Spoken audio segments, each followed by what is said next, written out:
मित्रों, जब भी हमारे मन में रावण का ख्याल आता है तो हम रावण को एक अहंकारी व्यक्ति, स्त्रियों को भोग विलास की नजरों से देखने वाला, दूसरों को तुच्छ समझने वाला एक ना समझ असुर मानते हैं।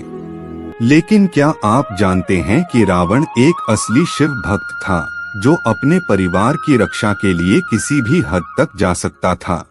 उसे स्वयं ब्रह्मा जी ने वरदान दिया था कि तुम्हें कोई देवता नहीं मार सकता, तुम्हें सिर्फ एक मनुष्य ही मार सकता है, वो भी तब जब तुम्हारी नाभि पर वार किया जाए। उसकी मौत देवताओं के श्राप द्वारा हुई थी। उसको मारने के बाद स्वयं राम जी ने भी उसकी पूजा की थी। उसने भगवान शिव को लंका ले जाने के लिए कैलाश पर्वत को भी उठा लिया था। दुनिया आज भी उसे एक देवता की तरह पूजती है। जी हाँ मित्रों, आज के इस वीडियो में हम रावण का वो सच बताएंगे जिससे आप आज भी अनजान हैं।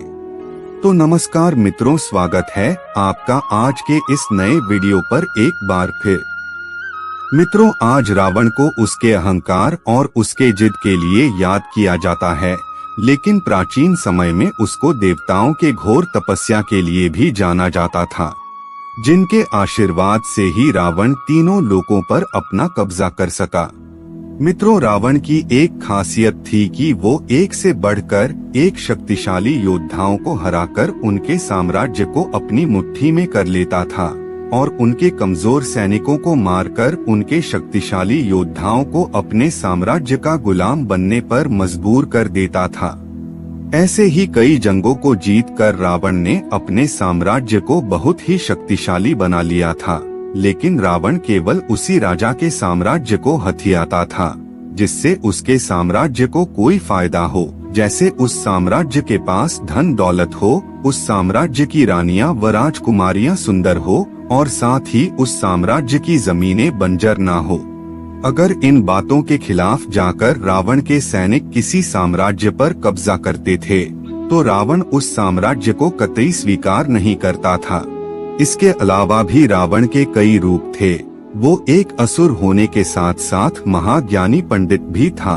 कई लोग रावण को आज भी एक राक्षस मानते हैं, तो लोगों की एक बड़ी आबादी का यह भी कहना है कि रावण एक ब्राह्मण था। लेकिन सच्चाई में ना तो रावण राक्षस था और न ही कोई ब्राह्मण। दरअसल रावण के पिता एक ब्राह्मण थे और रावण की माता कैकसी एक राक्षसनी थी, इसलिए रावण को आज लोग ब्रह्म राक्षस कहते हैं। रावण की माता कैकसी ने अशुभ समय में गर्भ को धारण किया था, जिसकी वजह से उसकी कोख से रावण और कुंभकर्ण जैसे असुर पैदा हुए थे। आपको बता दें कि रावण शिव जी का बहुत बड़ा भक्त था और कहा तो यह भी जाता है कि उस समय पूरी दुनिया में रावण से बड़ा शिव जी का कोई दूसरा भक्त नहीं था। इसलिए रावण ने फैसला किया कि वह शिव जी को लंका में रखेगा, जिसको रखने के लिए रावण ने पूरे के पूरे कैलाश पर्वत को ही उठा लिया था, जिसको देखकर शिव जी को बहुत क्रोध आया और उन्होंने कैलाश पर्वत पर अपना पैर रख दिया, जिसके बाद पर्वत वापस अपने स्थान पर आ गया और रावण का एक हाथ कैलाश पर्वत के नीचे ही दब गया। जिसके बाद रावण दर्द में चिल्लाने की जगह जोर जोर से शिव तांडव करने लगा। इस तांडव को देखकर शिव जी ये सोचने लगे कि इतने दर्द में भी भला कोई शिव तांडव कैसे कर सकता है। रावण के इस दृश्य को देखकर शिवजी ने दशानंद को रावण का नाम दिया, जिसका अर्थ होता है जोर जोर से दहाड़ना। मित्रों, प्राचीन ग्रंथों में बताया जाता है कि रावण ने लंका को अपने सौतेले भाई कुबेर से बलपूर्वक हथियाया था और कुबेर के बाद जैसे ही रावण ने लंका पर शासन किया तो वहां के लोगों ने भी कुबेर से ज्यादा रावण के शासनकाल को पसंद किया।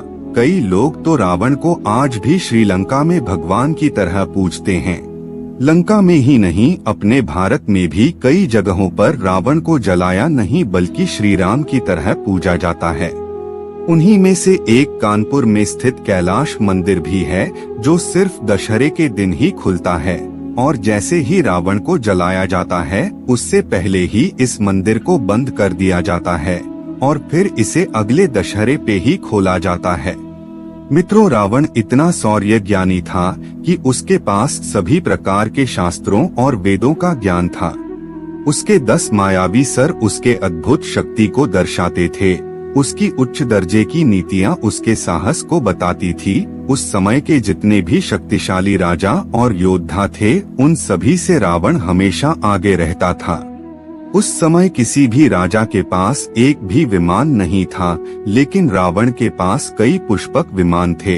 ये सारे पुष्पक विमान रावण ने अपने सौतेले भाई कुबेर से हथियाए थे, और ये सारे पुष्पक विमान स्वयं ब्रह्मा जी ने कुबेर को दिए थे। इन पुष्पक विमानों की एक खास बात थी कि इनको अपनी मर्जी से छोटा बड़ा किया जा सकता था, और उनकी गति को भी अपने मन से घटाया और बढ़ाया जा सकता था। आपको बता दें, इन विमानों के लिए रावण ने 4 हवाई अड्डे भी बनवाए थे।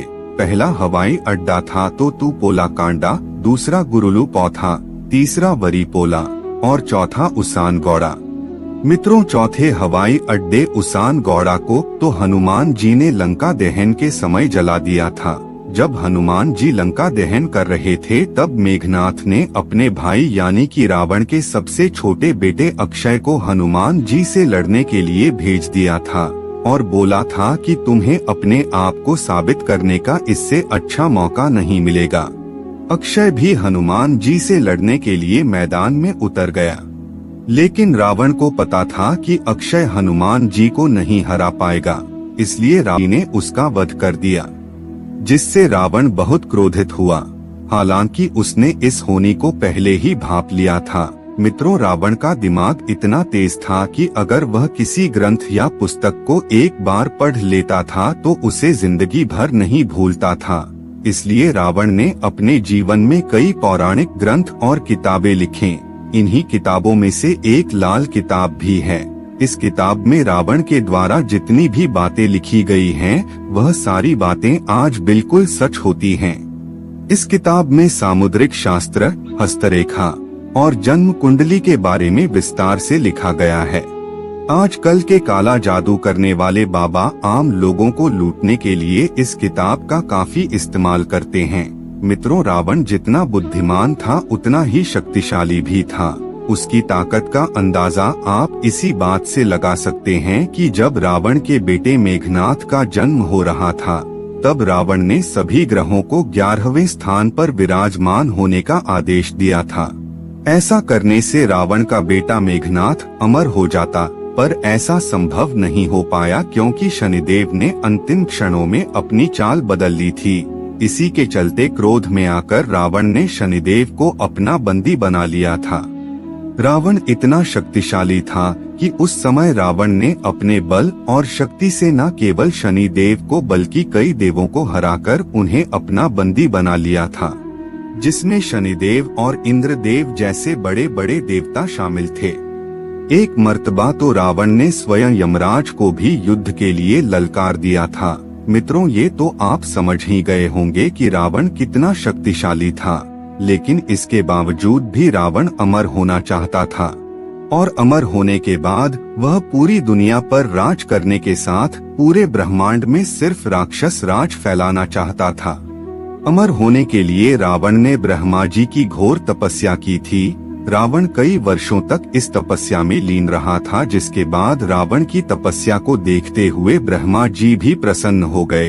इसके बदले में रावण ने ब्रह्मा जी से अमर होने का वरदान मांगा, लेकिन ब्रह्मा जी ने रावण को अमरता का वरदान देते हुए अंत में कहा था कि तुम्हारी जान तुम्हारी नाभि में स्थित होगी, क्योंकि तुम्हारी नाभि में अमृत होगा और तुम्हें कोई देवता नहीं मार पाएगा।